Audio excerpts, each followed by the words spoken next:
बातमी अभिजित दिपके संदर्भात अभिजित दिपके यांना देण्यात आलेलं पोलीस संरक्षण तात्काळ काढून घेण्याची मागणी करण्यात आलेली आहे। महाराष्ट्र पोलीस बॉयज असोसिएशनने जिल्हाधिकाऱ्यांकडे ही मागणी केली आहे। पोलीस अधिकाऱ्याला अपमानास्पद वागणूक दिल्याचा आरोप करण्यात आला असून अभिजित दिपके यांच्यावर कायदेशीर कारवाईची ही मागणी होते।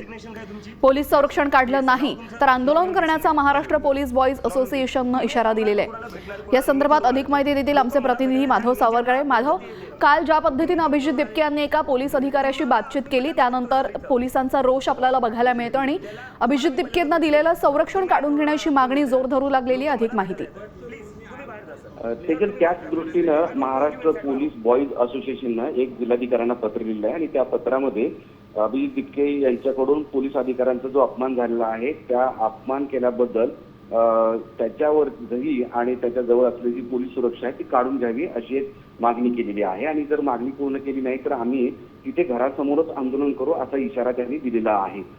गेली 3 आठवडे 4 आठवडे छत्रपती संभाजीनगरच्या वाळूज MIDC परिसरामध्ये अभिजित दिपके यांच्या घरावर पोलिसांचं संरक्षण आहे।